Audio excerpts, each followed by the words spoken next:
Here at the Giver Marketing Network, we don't leave you drifting out in space. We connect you to a coach who will help you build and grow your marketing business. Our process acts as a guide on how to connect with other businesses, maintain good relations, and establish a presence on the Giver Marketing Network.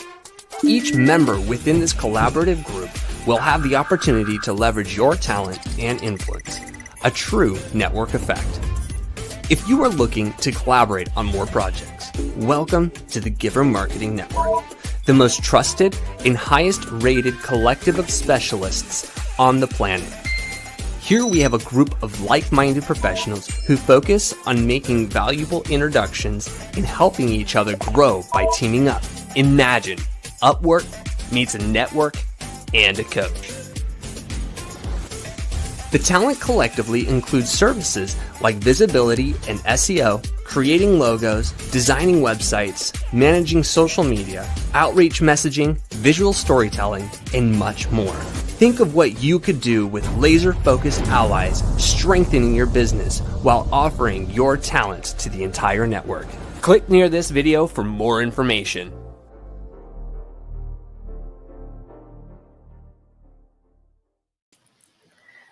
Hello.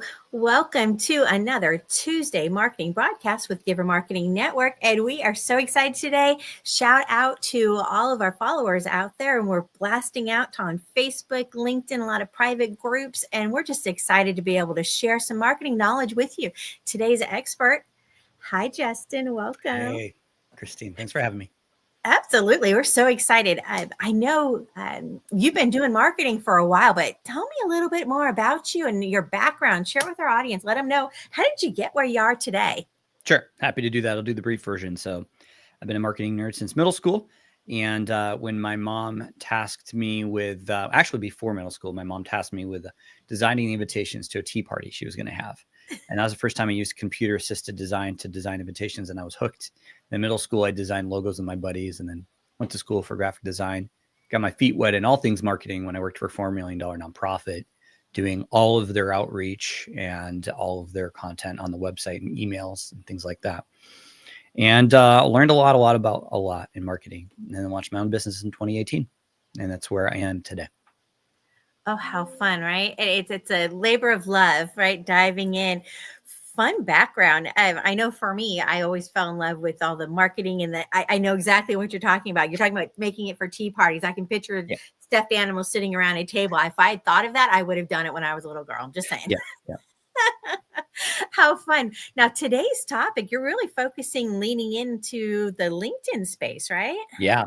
Well, that's where I think we're at in the future now, especially with as online as everybody is. That's the place to be. If you want to be able to scale these days, you have to be able to learn how to use LinkedIn. I would argue it's become a necessity, not a nice to have. Yeah, it's not just an option anymore. It's really one of the essential elements for growing your business. I love that.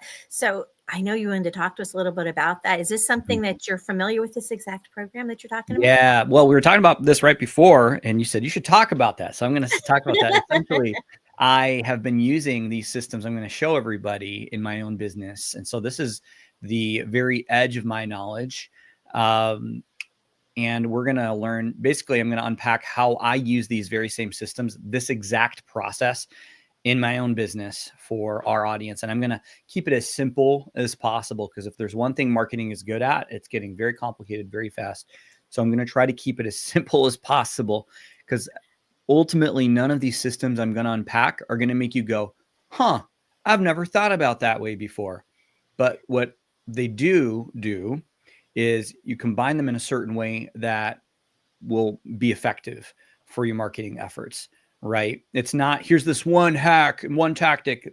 Hacks and tactics go away so fast, and they burn out so fast these days, whether it's an email thing or a keyword SEO thing or whatever. This is not a hacker tactic. This is how you can combine a variety of well-known, already used tactics on LinkedIn to generate a regular stream of conversations that lead to leads, that lead to business. All right. So putting it all together in a consistent way so you can get those consistent results. I love it. Let's do it. I'm going to bring your slides up. There we go. So today we're going to talk about how to get leads from LinkedIn the simple way. This is not about how to go all in on one big tactic. We're going to learn basically some of the tactics we do. There's essentially 4 major tactics. We'll get to that at the end. But how do you put those together in a way that makes sense on LinkedIn? And I'll give you kind of the behind the scenes, some screenshots of my own process and explain how I do it. And the goal is you walk away from today understanding how to use LinkedIn to leverage it effectively, because a lot of people are using it partially. And we're going to talk about that, what that looks like and why people are not getting the results they want. All right. Well, take your notes, get out your pen and paper, or make the notes in the chat so other people can benefit from those also. Because I think we're going to get some nuggets of wisdom. Yeah. Put your comments in. If you got questions, that's what this time is for. I'm an open book. I don't hold anything back. I'll tell you if I've tried it and if I haven't, and what I think about it if I have tried it. So today we're going to talk about 3 things: the why, the how, and the what.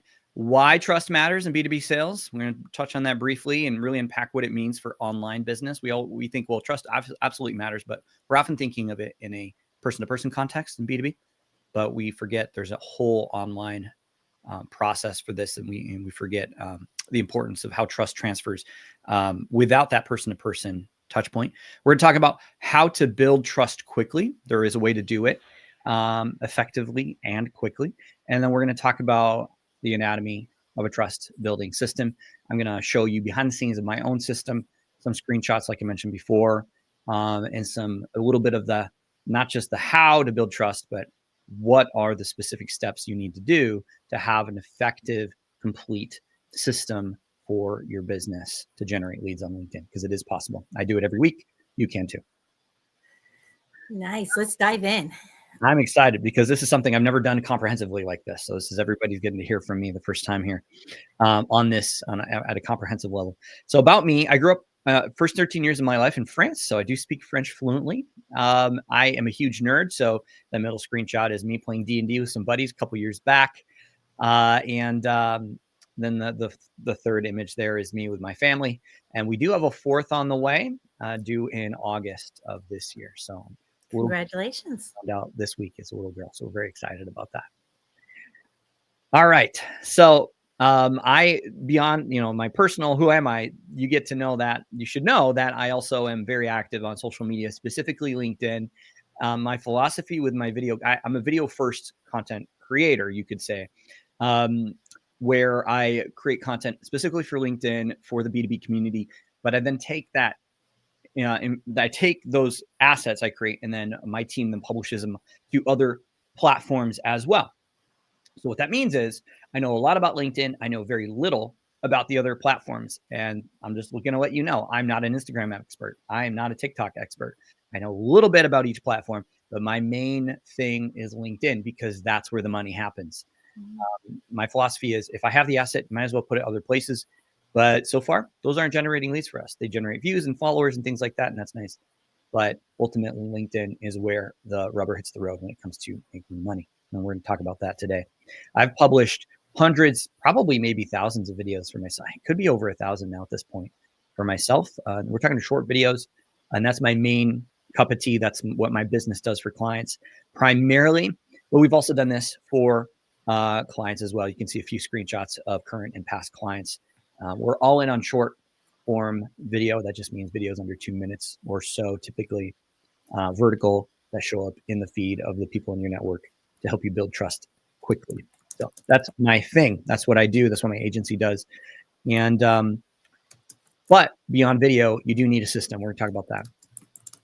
Before we talk about that, let's talk about part 1, why trust matters in B2B sales. And I really want you to understand that if you don't have trust, you don't have business. A lot of people want the sale, right? I want the sale from doing all these things, but they're forgetting about what it takes to get a sale in B2B. I always say you don't buy a $50,000 service from somebody you don't trust, right? You kind of intuitively know that, right? Doesn't matter if you're a corporation or a founder or business owner or somebody working within an organization, you're not going to pull the trigger on that budget line item without getting to know somebody at the organization first. So you need trust in B2B. And that is the full context today, by the way. We're not talking about B2C. We're not talking about D2C. We're talking B2B. You need trust. The old way is oh, just going to meet with them, going to go to a conference, going to do, go, you have a whole sales team, and the sales team goes out and they rub elbows with people in the right watering holes. And that still has a place, and it will always have a place.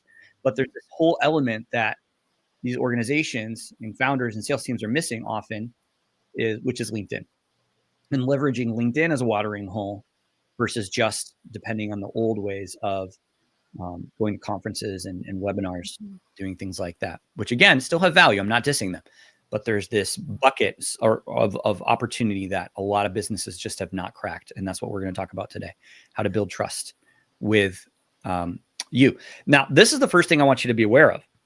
A lot of companies are leveraging essentially the old playbooks of the past to try to build trust.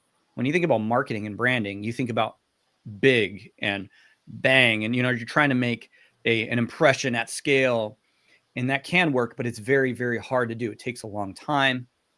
It takes a very solid message, and then you got to repeat that message and its various nuances to various audiences for a very long time. And I've done branding. It's very effective, but it's tough to do because you're literally copying the same big playbook as a lot of these other organizations who are doing it better than you. And they have bigger, better budgets as well. So instead of trying to copy the faceless corporation playbook that everybody else is trying to do, why not shift to a model where you're starting with the human? You're starting with a person. And this is where thought leadership comes in. Now, there's various definitions to thought leadership. I was talking with a prospect yesterday, and she said, thought leadership to her meant, kind of the cutting edge, the trends, the big ideas. And then she said, but then there's the practical tips and stuff, which don't fall under thought leadership. And I thought that was a good point, right? Thought leadership it can be defined many different ways, but the idea is that you're getting to know an individual with thought leadership content. And that's what we're going to talk about, is why thought leadership content is the key for this whole model we're going to talk about to work. Building trust in an individual, not in a corporation. Nobody trusts corporations anymore. The studies have shown the stats are way down for trust, but we still trust individuals, especially if you can leverage systems like what we're going to talk about today to build that trust. So trust matters in B2B, but let's stop trying to build trust in corporations. Let's build trust in individuals. I mean, at the end of the day, that's why sales teams exist. It's an individual trying to go talk to an individual and leverage that trust to have them make that $50, $100K, $1 million purchase. Kind of intuitive, right? None of this is going to be like, oh, duh. But this is a good way to look at this whole system. It starts through the channel of the individual, not through the channel of the corporation. So some reasons why we want to think about thought leadership is because specifically video content, because that's where we're also going to be talking about how it's not just thought leadership, it's thought leadership video. And those go hand in hand, because that's what my agency sells. We're not selling, all sorts of stuff. We sell, video, and this is our thing. But why you want to think about thought leadership and video hand in hand is because it acts as a fantastic social proof. You ever watch somebody do a video on a topic versus any other version of that medium of that topic? So if you read a text post on LinkedIn of somebody talking about something, then you watch a video of that same person talking about that same thing, which one do you think is going to be more effective for building trust, right? We kind of know video intuitively, of course, because you get to know not just what they say, but what they're like and how they think and how they process it, right? So it's fantastic social proof. It makes sales easier through this study that was done by LinkedIn and Edelman, I think a couple years now ago. They found that 9 out of 10 executives, decision makers, agreed that when preceded by good thought leadership content, they were more open to sales and marketing efforts directed at them.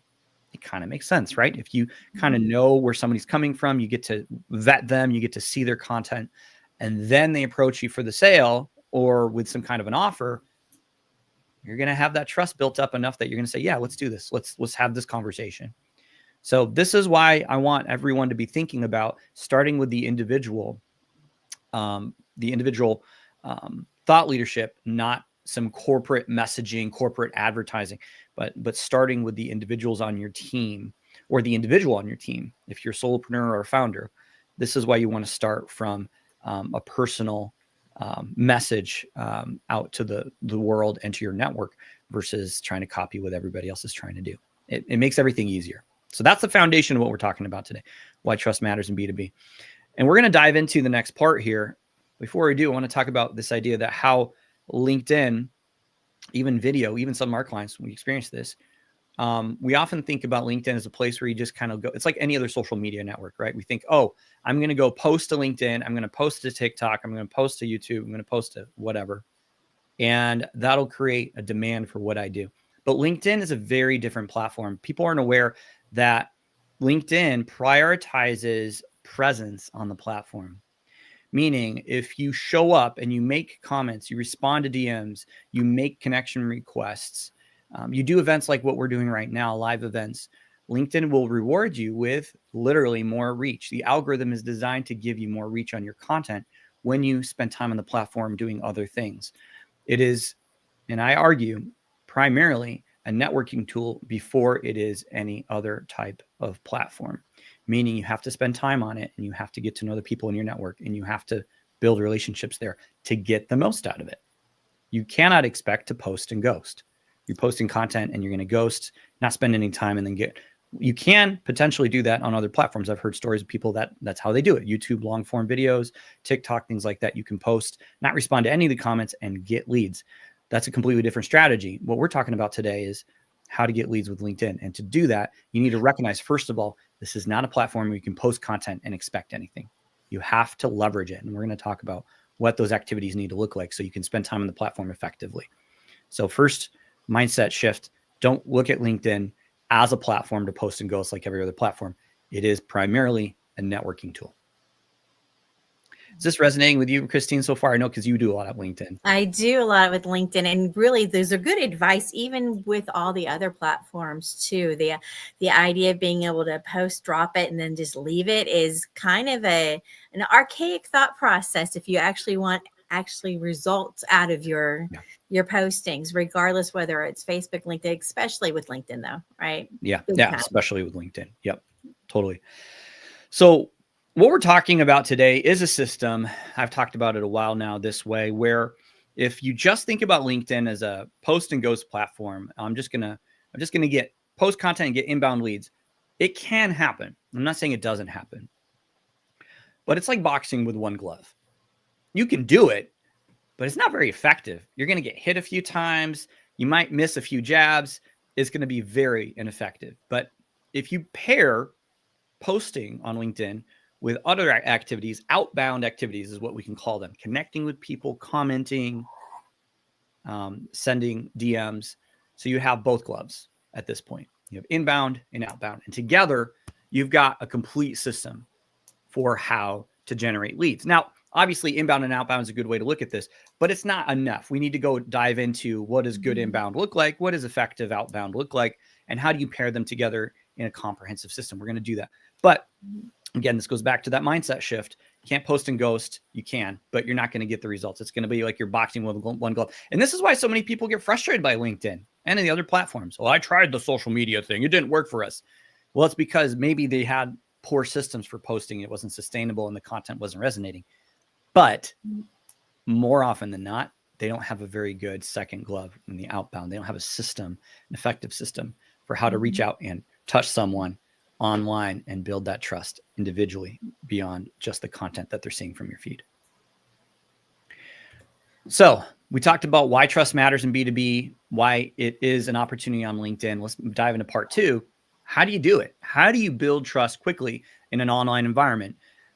COVID introduced this, online world to a way bigger audience than was used to being online a lot. The Zoom calls became a thing back then, and they still are today. It's funny because before COVID, I was doing Zoom calls all the time. So I don't think I've ever shared this before, but when COVID came, it changed literally nothing about how I ran my business. And I'm sure there's a lot of entrepreneurs out there going, yeah, I feel bad because like everybody else was disrupted, but it didn't happen for us because our, first of all, our client base wasn't affected. There's a whole story there I won't go into, but I was already doing everything online anyways. But this is the world of the future. We're going to be seeing that because it's so much more efficient. I don't have to get up and ready and go to a conference. I don't have to go to a call. I'm not saying these things are bad, but there is a different way of running a business these days that a lot more people are using. And so we're going to learn, how do you leverage the online world beyond just Zoom calls? How do you build trust quickly without that face-to-face call? So That's important to know. So there's 3 tips I have for us today. And this is not a comprehensive list. This is just when I was thinking, how do we do it internally? The first is you want to leverage profiles, not pages on LinkedIn, because that's the context. Again, B2B sales on LinkedIn.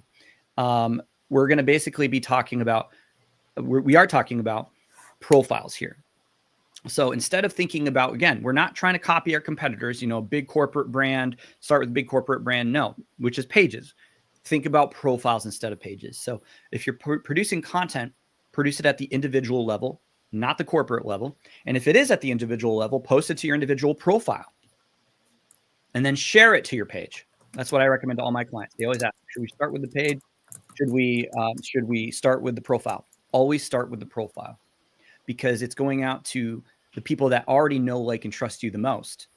And then if that's effective, their secondary degree connections will see it. That's how LinkedIn works, by the way. A lot of people aren't aware that LinkedIn is not one of these platforms that's designed for visibility. Like TikTok is like the platform. If you want to be seen by a bazillion strangers as fast as possible, TikTok is your platform.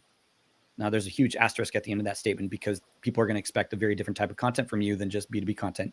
But if you want your content to be seen by the same trusted network over and over, LinkedIn is the way to go, because LinkedIn algorithm prioritizes your content to your first degree network, and then if it's successful, to your second degree, and so on and so forth. So that's why you want to start with your profile versus your page. Pages on LinkedIn get very, very limited visibility unless you put ad spend behind the post. Profiles get a ton, or at least historically, not so much these days. The algorithms have kind of suppressed reach. That's a different story. But the point is, your content as a profile gets way more reach than any other type of what a page could do on its own. Yeah, Justin, what pops in my mind when you're talking about that is kind of like how people will use automations to collect followers, right? So if you're collecting followers, but you haven't built a rapport with them, they're not engaging with your content, you're not engaging with theirs, it doesn't really do you a lot of good, because LinkedIn's not going to really show your stuff just because you're connected with them. It's looking for that interaction algorithm, right? And so a lot of people think that's going to solve the problem, but it's not. Now you have a really large audience and still no one's seeing your stuff because you haven't developed the relationships with them. Yeah, that's a great point. We're going to talk about some of those activities you can take to make sure your network sees what you do. But yeah, it is, even if you do connect with a bazillion people as first degree connections, you're right. It doesn't mean they're going to see your content. You have to spend time on the platform. You have to be present, like we talked about earlier. So the first tip for building trust quickly, start with your profile, not your page. I'm not saying you can't use your page. You can go on from your page and share your profile content, but do that. And then the second tip is connect with buyers and partners. A lot of people forget that LinkedIn is not just a place for prospects. It's a place for like-minded sellers of what you have. Maybe they're in a similar niche. They serve the same audience, but they're not doing what you do. So for example, an HR consultant pairing up with an attorney, like connecting with attorneys who specialize in HR, right? That would be a great partnership. Well, why not connect if you're an HR consultant? Why not connect with more attorneys who are in HR? And then as your content gets seen by them, and then maybe you take those conversations offline, which we'll talk about that here in a second, you have a huge referral network of people that got to meet you in person, but also continue to see your content on LinkedIn. And that's exactly how I leverage LinkedIn for my own business. I primarily, for the last 2 years of doing this actively, have been using LinkedIn not as a prospecting tool, which most people think of it as, but as a partnership finding tool. And then I build relationships with those folks, and I'll talk about how I do that in a second. And then they see my content after the meeting or after the second meeting, whatever. They start seeing my content. And then a year later, 6 months later, 2 years later, I get a referral from that large network of people that know, hey, Justin's a video guy. He helps people with video on LinkedIn to get leads, blah, blah, blah, right? Whatever that story is. And then that's how I leverage my partnerships. It's referrals on steroids using LinkedIn. And so that's the second point is, yes, connect with your prospects, the buyers of what you do, so they can see your content, but also don't forget about the partners. This is an example of a screenshot from a DM from back in February this year. connected, and and this is a simple message I use for, I vet profiles of people I want to connect with. I have a VA that helps me connect with the right people. We have a vetting process. Are they a good fit? We have certain indicators. So this person was a good fit. I connected with them, and then I sent them a message. Hey, so-and-so, good to connect. We serve a similar audience. And I know that because we vetted them, and I wouldn't have connected with them if I hadn't known that already. Worth a chat, right? So I serve B2B founders and sales directors and folks that are in B2B sales. And they serve them. Usually these are ghostwriters, PR folks, things like that. Worth a chat. And 9 times out of 10, if people are on LinkedIn, like these folks I try to reach out to, they're going to say yes to that. And you can see they did. This week's Little Nuts. How's next week look for you? Nuts for me too. And so I sent them some of my Calendly. And in full candor, this person has not yet connected, but it's because the LinkedIn inbox sucks and they forgot about it. So I'm going to bump it up to them here in a few days. You got to bump it once in a while. Yeah. Hey, do we get a chance to connect? There's various follow-up messages you can send, but this is an example of a very simple, right? This is not a, hey, we should connect. Yeah. No, this is the value to a partner conversation is instant. You know my people. I know my people. Let's connect. Let's see if there's anything here. There's no fancy. They don't need a 7-paragraph essay. No. Scroll and moving on, right? Right. This is a quick decision, right? We serve a similar audience. The value. So what does someone read? When you see that, we service it, and they're going to they're going to go to my profile to check, make sure that's true, right? And my profile's set up for success. We're not talking about how to do that today, but you want to make sure there's certain things you're checking off for your profile.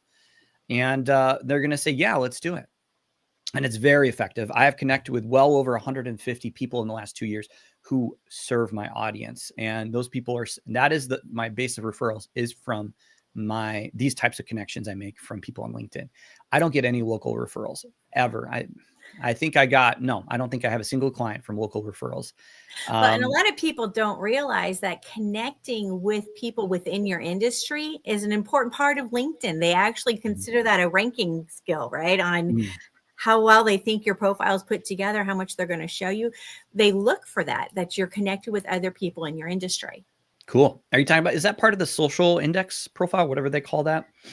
There's a score I was just looking it up to find the word for it. There's something index. LinkedIn. I've never paid attention to that number. It's funny because I hear people talking about it like it's a magical number. And one day a while back, I looked it up. I was like, what's my score? Oh, it was 70 something. And it was higher than some of these LinkedIn gurus. When I'm like, okay, well, I guess I'm doing things right, but I don't care about this number. What I care about is making sure I'm connecting to the right people. Right. If you do the right activities on a consistent basis, exactly, then the numbers that matter, the index scores or whatever happen, I suspect, that's the point of what I'm talking today. Stop trying to chase numbers and these, these. Well, there's a reason why these are the right behaviors, right? Exactly. If you take the right behaviors, you don't have to worry about the right numbers. Mm-hmm. Yep. That was just a funny little anecdotal story there. So connect with buyers. Tip number 2 with how to build trust quickly, connect with buyers and partners. Because as we all know, referral is worth its weight in gold in the world of B2B, right? I trust you. I know you. Oh, you referred me to so-and-so, then that trust gets transferred. And then you can earn the sale much faster. Sales cycles speed up. So this forms a foundation for a really decent strategy on LinkedIn for how to leverage partners and partnerships to get results faster with LinkedIn. It is a long play. It is a long-term play. Just because you get meet with somebody doesn't mean they have a referral for you right away. But you can follow up, and over time you get those referrals. And that's what I'm experiencing in my business. It took me a long time. It took me about a year of doing activities like meeting with different partners to start getting a steady stream of referrals. I was getting them onesie twosie, which is encouraging. But now I'm getting referrals almost every week from my partnership network of 100 plus people I've connected with on LinkedIn. And the third tip for how to build trust quickly is start with video. If you, again, we go back to that example. If you read a blog post by somebody, first of all, you probably don't even know they wrote it. You're just reading content because you're trying to scan read it, because we all scan read everything on the internet. Or you watch a video by somebody for 30 seconds. Which one is going to get you to know that person just as much as the content they're delivering to you, right? Video unlocks trust faster. So that's why I want everyone to think about video first strategies. This is a whole talking point that I talk about a lot in my business because we're a video agency, but If you start with video versus having it be something you stretch towards every so often, we're going to try to get video done, and we got all these resources and all these people, and it takes so much time and effort and equipment. We're done. We got it done. Okay, let's not do that in 3 years, right? Instead of looking at it that way, what if you started with video? What would an effective, sustainable solution look like to do video? And if you think about it that way, all of a sudden now it's not about production quality. It's about value you share in your content, and you're testing things and you're trying things and you're learning faster. And then you're also getting the benefit of staying in touch with your audience with more touch points, more regularly. That's the whole point. It's about regular, consistent touch points with a sustainable system. That's what we give our clients. But that's why I always argue start with video. And there's a way to start with video. We'll talk about here in a little bit how to actually do that.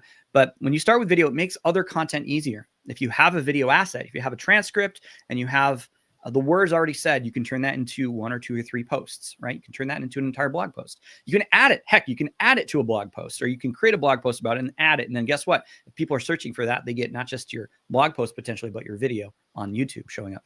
Executives prefer video. There was a study done where 59% of executives were asked, would you rather, if you had to learn about a topic and you had a video and text, what would you prefer? 59% said, I would rather watch the video. This is not a kid's thing. A lot of people still forget. Now, we all like video. It's not just a generational thing. It builds trust faster. We knew that intuitively. And then LinkedIn has a video feed that is new. A lot of people still aren't aware of it. If you pull up your LinkedIn app at the bottom, there is a video feed there. But videos also show up now on LinkedIn as differently than they have before. So I'm pulling up LinkedIn right at the bottom. There's a little video button. You can see it right there. And you tap on that, and it looks like all of your content will be that. Basically, Reels or TikTok. But video is what LinkedIn is moving to. It recognizes that a lot. I think because, this is my theory, I think LinkedIn knows that AI content is a thing, and it recognizes that, well, what's one way we can protect against AI slop on our platform? And they recognize that video is one of the ways you can do that. It's not impermeable. You can still have AIs replace you in video, but it's still very uncanny, and you can usually tell it's AI.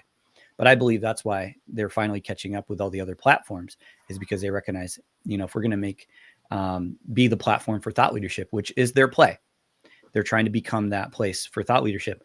We need to we start with video. So LinkedIn has become a video first platform. I think it's the whole idea of authenticity, right? The video being more authentic. It's a real person, a real thinking thoughts and sharing those, right? So there's a certain amount of being able to build a rapport with somebody. You feel like you know more if you've seen the video, right? Exactly. You get a feel for their personality, their style, are they uptight? Are they very authoritative? What's their personality, right? Yeah. And we can fall in love with the personality. That's where the whole influencer side comes into play. Yeah. Yeah. I've talked to clients before, and they say, I don't want to be an influencer, but I want to have influence. And that's why you want to do video or do any kind of content on LinkedIn, because your influence will precede you. That's basically what thought leadership is. People are, and we talked about that before, people are more open to your sales outreach efforts when they know you're creating content that's valuable and helpful. That's a great point, right? You might want to write that down, y'all. I mean, the idea of, do you want to be an influencer or do you want to influence, right? Mm-hmm. So what's your goal? And when we think of influencers, a lot of times we think of things that aren't real deep. We're not thinking thought leaders, right? We're thinking of, doing funny things or silly things on media and that kind of stuff, right? We're not thinking thought leadership. That's really the difference, right? Especially when you're playing with the LinkedIn audience. Yeah, right? Absolutely. Yep. Absolutely. This is not about views or being a content creator or going viral. This is about consistently having a system to get in front of your people and just teach them one little nugget at a time. Like our Tuesday marketing broadcast. Hey, there you go. Join us next week.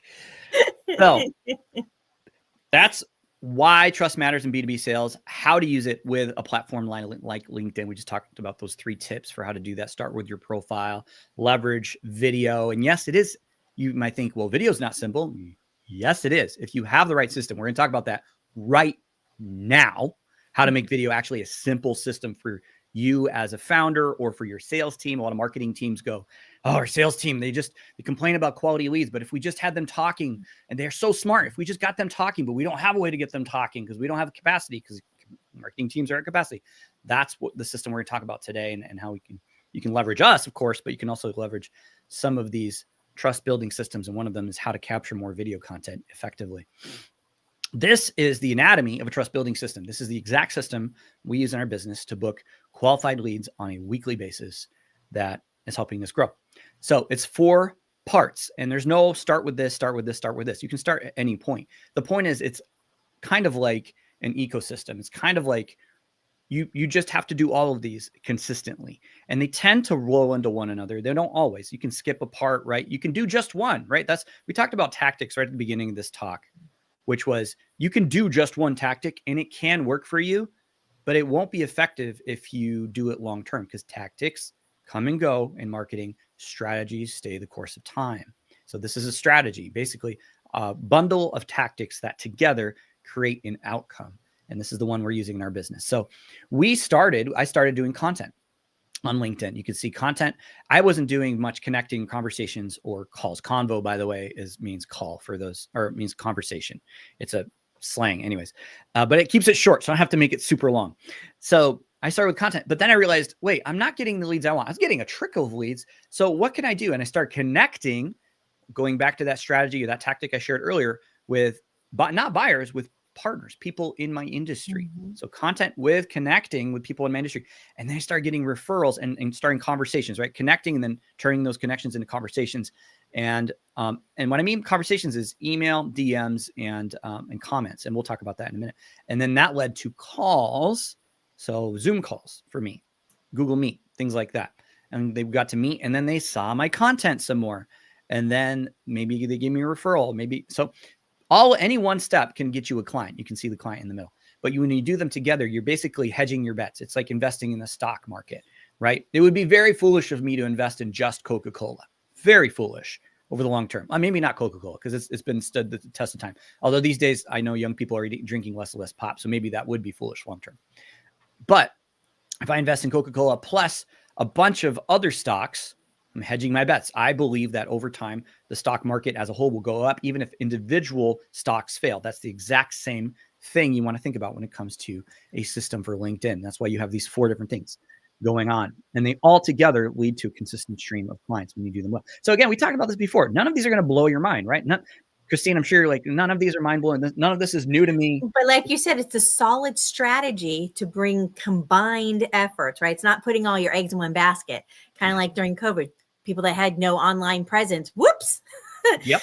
They had a big problem during that time, right? All of a sudden they to had to scramble, right? So if you have a multifaceted approach, right, now you've got some opportunities there. Exactly. And this is all in the context of making B2B sales work for you on LinkedIn. So we talked about, what's a simple system for video, Justin? How can video be simple? It is this simple. I call it the content buddy system. You pair up with somebody in your company, or if you've got a small company and maybe there isn't anybody in your company that you're like interested in talking with on a regular basis, you pair up with a colleague, somebody at a different company. So maybe somebody you want to build a deeper relationship with, like a partner, somebody who serves your audience. You pair up and you say, hey, what if every month we meet together and we record the conversation over Zoom and we just ask each other questions about each other's businesses, and we record that, and then guess what? You've got all the footage you need from that conversation, just 1 hour together, 30 minutes together once a month, to create so much content, even if you don't even use the videos.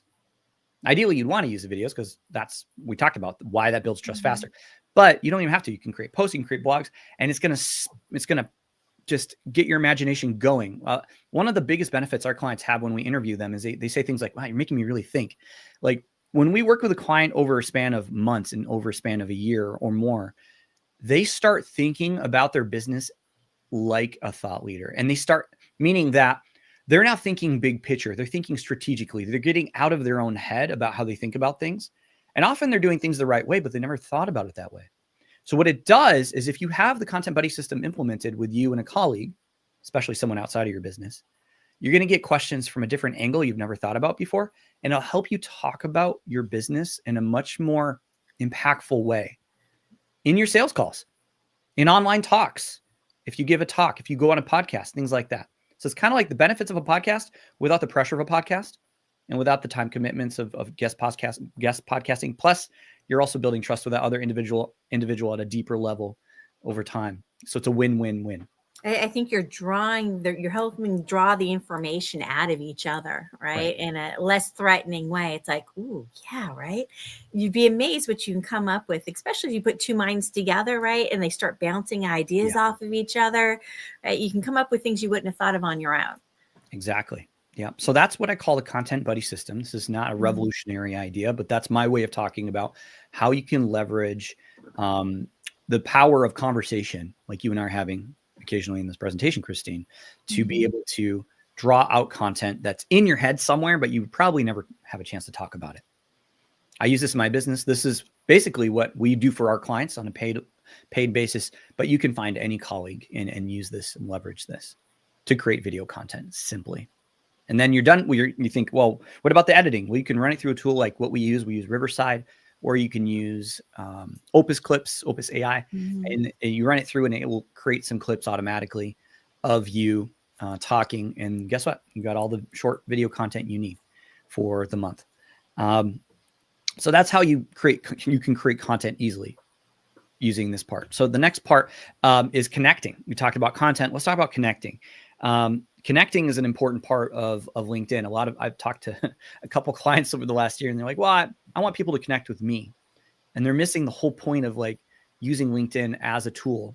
It's like saying, I'm going to go outside, but with one shoe on, or like I said earlier, like I'm going to go box with one glove. Well, why not connect with people? You're not hurting anything. Go make a list, go connect with those people if you think they're qualified, buyers or partners, right?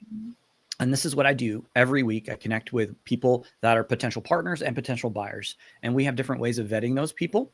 And we're not spamming them. We're not cold pitching them, just connecting with them. And then if it's a good fit, then I'll DM them. We'll talk about that next and then go from there. But you can do this. And this is a screenshot from just vanilla LinkedIn, where you just go to your search feature. And I don't know if you can see it. You can't. It's covered up by the word connect. There's a word founder. I just looked there. I looked for people, second degree connections, United States, and a couple other filters. And there's this is cool about LinkedIn. You can do this very easily versus other platforms. I can't do this on TikTok. I can't do this on YouTube, but I can do this on LinkedIn. And you can literally connect with your ideal buyers very easily on LinkedIn and make a practice of this every week. It's not rocket science. Different people have different ways of doing it. We have our own way, but essentially content, connect, and then conversations, or convo, as I call it here, shorthand for that. DMs, comments, and emails. This is what I mean is you need to then reach out, go from the one-to-many approach of content, right? I'm going to post one piece of content. It gets seen by 100 people, 1,000 people, 10,000 people. That's fine. But after your network sees that, are you prompting them to have individual conversations one-on-one? So you have to move from a marketing mindset of one-to-many to a sales mindset of one-to-one. And just think, what am I doing to reach out to my network and see how they're doing, and partnerships, but also prospects. And it's just a practice to implement. There's an art and a science to how to send DMs to your network, how to make good comments. Don't use AI. Please don't use AI. Please, I beg you, do not use AI for commenting. Yeah, we know. Everyone can tell it looks so bad. It's like going around in the street and like throwing Post-it notes on people's foreheads and saying, "I see you." Like, it's just so annoying. Don't do it, guys. Don't do it. When you've got a 2-word comment, we know it, and it has no relation to anything in the post. Yeah, we can tell that it's not authentic, right? It's better to not make the comment at all than to make the comment and look bad, right? Yeah, I would say it's even better if you write 2 really good comments a week on really good buyer or partner profiles than if you do, 1 million AI comments. And that's been my approach lately. I've been busy, right? I'm growing a business. I've got baby on the way. I got 4 or 5 kids now. How many kids do I have? 4 kids now. They're popping out everywhere. So I get it. I'm busy. So some weeks I just have to say, you know what? I'm just going to make a couple comments and that's good. The point isn't the time or the effort. Is I'm going to try to make and guess what? I get people connecting with me, going back to the other right before this, because they see my comments on people's stuff. And they're like, I really like what you said about so-and-so. And then I respond to other comments, and there's a whole commenting strategy. We're not going to go into that, but if you spend time on the platform commenting, even if it's a little bit, but it's real and it shows what you're like, and it's funny, maybe if you're funny, or it's insightful if you have an insight, or this reminds me of a story, you tell a story. you're going to get people, often the right people, wanting to connect with you. Right. Those automatic DMs to make the connection request is one thing, but if you've got the whole automation flow, we can tell, it's obvious that the automation flow is in place. Don't be like, hey, I would love to talk to you. And we share, was it worth a conversation? Like you put earlier, right? But if your follow-up one is pitch, they know it's automated, and you just pretty much completely undid any good efforts you did in the first message. Yeah. Right? You just pitched all over them, right? Right. Oh, there you go. You just pitched all over them. That's a new one. Yeah, it's no fun. And there is a time and a place for letting people know what you do. I've been challenged on this line of thinking recently by one of my mentors, Tanya Alvarez, and she said, some of the busy decision makers, they almost kind of need a pitch sometimes, or at least a short way to make a decision quickly about whether a conversation is worth it, because they don't have time to spend time in the DMs going back and forth. So I have been challenged on that, and I'm looking into it. Not saying you should pitch slap people, but there's a fine line there, right? There's nuance, right? If you're talking to somebody who's extremely busy and they're really never in their DMs, you have to make it very clear very fast why they should consider the next step with you. And often a call is not the next step. It's something else. Would you like me to share a resource with you? Would you like to hear about how we solve this for someone else? Would you, so-and-so, there's different approaches. And then you follow up with something in the DMs. The difference, you just asked, would you like? Mm-hmm. Yeah. You send you didn't just go, I know you didn't ask for it, but here you go. Yep. Here's my 7 paragraphs, 5 videos, and 10 articles. Yeah. And you have no idea who this person is, so you're not entitled at all to have to read anything from them.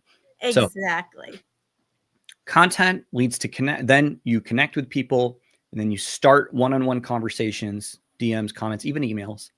And then this is a couple examples of conversations I pulled yesterday from my DMs. And these are often, this one on the left is a conversation with somebody I had over a year ago. So this is a follow-up conversation, but they're kind of like a warm person in my network. And then this one on the right is a follow-up conversation to somebody that we connect. This is a partner. I think this was also a partner. These are not prospects, but I have other examples I can have conversations that have led to calls, which is the next step. But you're just having conversations. And then in here, you'll see a little bit, there's some links. What are these links all about? Well, one, and we're talking about this at the end here, some value. Nobody's going to want to have a conversation with you if they don't see some value, some gold at the end of the rainbow. We are all thinking about ourselves all the time. It's a human nature. It's a survival instinct that keeps us alive. What's in it for me? What's in it for me? What's in it for me? We're always asking that question. And we're not doing it consciously. We're doing it subconsciously. And Donald Miller talks about this in his book, Building Story Brand, which was why I first learned about this concept of we're all thinking about ourselves. So you have to, when you message people, always be thinking, what's in it for them? How am I going to make this easier for them? And that's where value comes in. What's the value in us starting this conversation and being clear about that? Sometimes value is implied, right? When you talk with a partner, hey, we serve the same audience. I don't have to spell it out that there's value there. We serve the same audience. It's if someone's smart enough, their subconscious will go, oh, they might know people that can do business with you, right? That's the implication. People are smart. We're all smart. So there has to be some value. People aren't going to take a call from you just because they met you. They have to know there's something in it for them. And a call is often too big of an ask these days. We're all too busy. It has to be something else. So these are a couple different screenshots of this is pitching the call. Next up, and I have a couple ideas for you. Want to get on a call and I share away.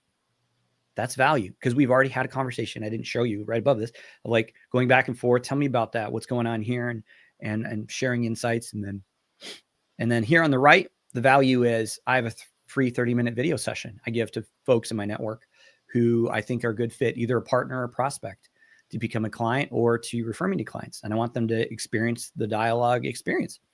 And so I offered that to her. And then there's also this podcast that I offer to certain partners that are using content for their businesses. It's called Content Lessons with Justin. Plug there for my podcast. And I said, hey, I said it in the call, I think you'd be great for this. Here's the link. And then I had to follow up a while after and say, hey, how's this thing going? We were talking about. And then she responds and I said, hey, don't forget about the links, because we're all busy and the LinkedIn inbox sucks. Mm-hmm. And she's like, oh, okay, got it. And I'm going to do it now. So there is an element of having a system to stay in touch with people and remembering to come back to things that you have to do to make this whole thing work for you. And this Yeah, is what remember that LinkedIn isn't always you're like, oh, we had that message. Where is that? And you're trying to find it and search for it. It takes a while. So don't feel bad if you bump something for somebody. You're trying to continue that relationship. Sometimes they caught the message on the go. They're on their phone. Right. That's and they're meaning to get to it later. So just because they didn't respond right away doesn't mean they hate your guts. It's okay. Right. Yeah. Follow-up message. I do that all the time. I look at a message. Text messages are the worst because I can't mark a text message as unread to come back to it later. Once you've read it, at least on my phone, once you've read it, it's read and you have to like make a mental note. Or my thing is I just try to get back to them right away and make a quick decision. That's a whole separate discussion. But yeah, often they're on their phone. They saw it. Oh, interesting. And they're going to take an action and then something happens. Their kid drops something. When life happens and it gets dropped on the list, but they really did want to talk to you. So don't assume because they didn't respond that they don't want to. Happens a good, I want to say 40% of the time. With people who know me well. Like we've had people who've had conversations with me and they know I'm not a sleazy sales guy. I'd say 30 to 40% of the time, they're like, oh, I just forgot. And so give people a little bit of grace. Don't be afraid to follow. And then, so we go from content to connections to conversations, doing all those. And then we're now booking calls. This is an example of my screen from, I think it was this is last week. All the reddish colors are sales calls. And so these are people out of LinkedIn with, and I count partnerships as sales calls because it leads to sales. That's the point. So couple of these are partnership calls, and most of these, about the other 2 or 3 are actual legit. Like these are referrals or people from LinkedIn, and referrals come from the partnerships I built on LinkedIn. So it all starts with LinkedIn. I just want to point that out. And so this great place for finding partners. This is an outcome, right? This is a good week for me. I usually don't have 5-ish. I have anywhere from 1 to 5. So this is a better week for me. But these are ideal prospects. In fact, Hannah there on last Monday, she closed, and she became a client. And then I had another one, Maureen, on Friday. She closed. These are ideal prospects. They're high closing rate. So this strategy all comes from the activities I've started on LinkedIn. Whether it's partnerships or prospects, whether it's, indirectly from referrals that come from people I build trust with on LinkedIn, or directly with people that see my content and I reach out to them and I give them some ideas. And I say, I've got some ideas for you. You want to meet? Yeah, let's meet. And then we do that. The point is getting on a call with them, because guess what? We're human. We still want to vet, who we're going to be working with. No one has ever bought my video service without meeting with me. It would be very silly if they did. I can't imagine anybody like, hey, let me buy something from you, a service, and then I'll never meet you beforehand. So that's why you want to take people to a call, but you can't jump right to a call. You have to have some value in there. And that's why I have this little bonus in here, like give value to your prospects, to your partners. Some examples, and this is something I look out for my clients all the time. Like, hey, what is the value you're going to bring to the table at no charge to your network? And some people call this a lead magnet. It's various forms of that, basically. But here's some examples. Like what if you did a little 10-minute audit and you sent it to them of their website, if you're a web designer? What if you are in marketing and you have all this data from clients and you're like, what if I shared that, anonymize the data, but I compile it, and then I've got this cool like market report for people in this super cool niche that I serve. And then you say, hey, I've got this, what can we go over? I'm happy to show you some insights that we learned from the last year. What if you wrote a book? You could share a chapter of a book. What about a quiz? Sometimes a quiz is a good one because they don't have to meet with you. They can just take the quiz, and guess what? They spits out the results, and then they can fill out their email, and then you can automatically see how good of a prospect they are based off of the answers in the quiz.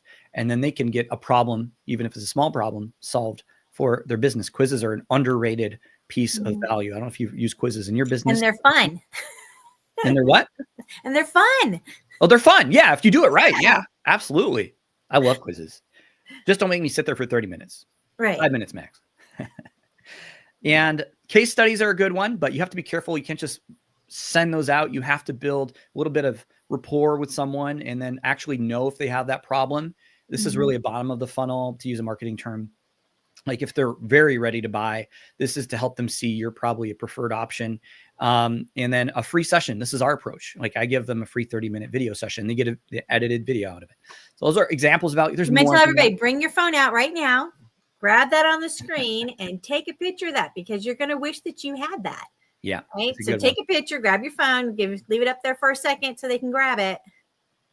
Get a picture of that, because these are great things that you can take, run with, and put into place today. Because you're like, okay, I'm going to do all these reach outs, but what do I do? How do I've connected with them. Now, how do I talk? What do I talk to them about? Here's some great topics. Yeah.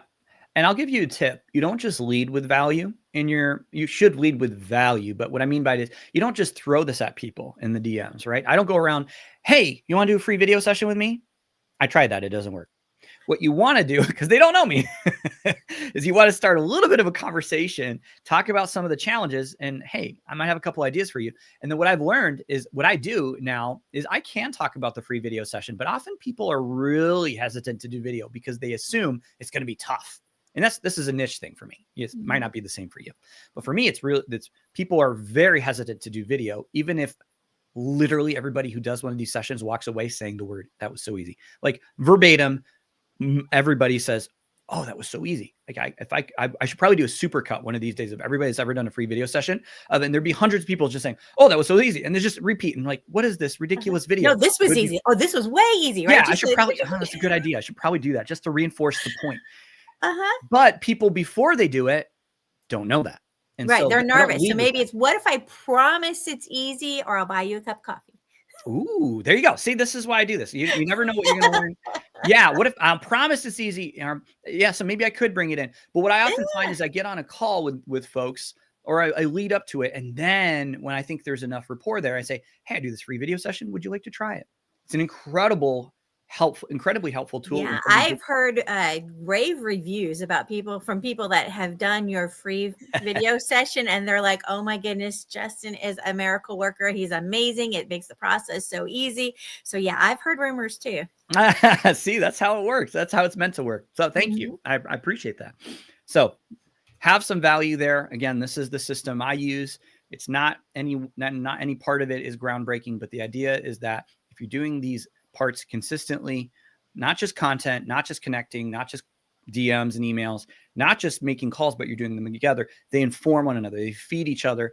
And then from that activity, from that strategy, you get clients over time. And I can attest to that. You saw my calendar earlier. This works. This is an example I want to share before we wrap up. One of our clients, this is a case study of a VC out of New York. Her name's Lenore. She was doing none of those four things. She was doing none of the content, connecting, conversations, or calls. Because she had a lot of business. She was very busy and she was successful. She was actually speaking on stages. She was leading. She's an executive coach / VC / community leader. She had a team she's managing, mom of 2, right? So she's very, very busy. But she didn't have a system to create that content. So what we did is we just essentially used the content buddy system that we already covered, helped her create that system.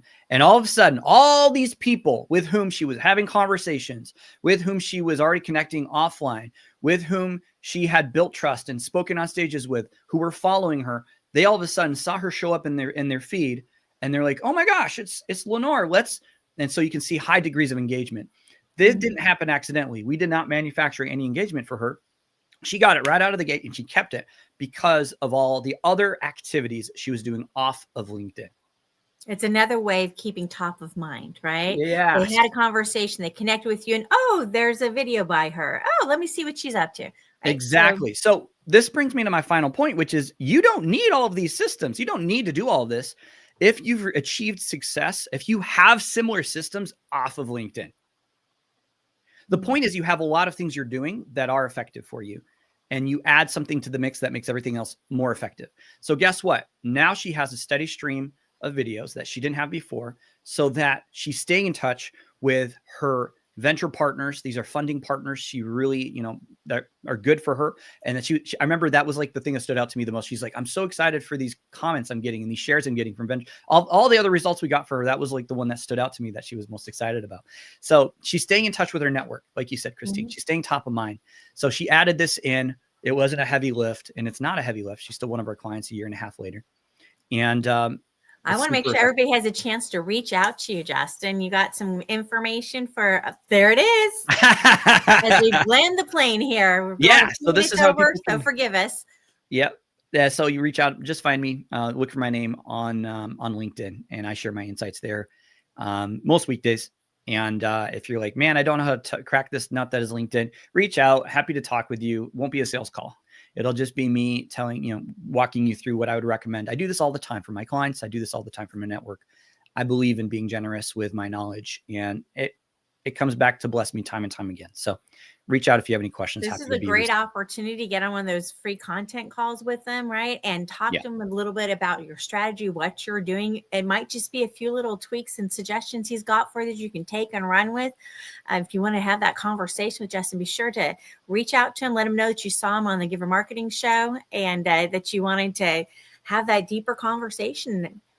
Maybe look at how LinkedIn and video can help transform your business. He comes highly recommended. I know I've seen some of the work that you've done with some of our members, let alone the non-members. And so he does fantastic work. So it's worth checking out. So go ahead, keep that up for just another second. We're wrapping things up because I know we're over time, but I want to make sure everybody gets a chance to make an appointment with Justin. Well, thanks for having me, Christine. This was good. Thank you so much. Your wealth of knowledge. You shared so much with us. We're really lucky to have you. We appreciate you tuning in and being part of our Tuesday marketing broadcast. Come hang out with us every Tuesday. And one of the other things we've got going on is on Wednesdays, we have networking for marketers, PR, media. So if that's the space you're in, don't be a lonelypreneur. Come hang out with us on Wednesdays, 8 a.m. Pacific, 11 Eastern. Register at givermarketing.com/networking, and we'll see you there tomorrow. And of course, every Tuesday for our Tuesday marketing broadcast. Thanks, y'all, for tuning in, and we'll see you next time. Thank you, Justin. Thanks, Christine.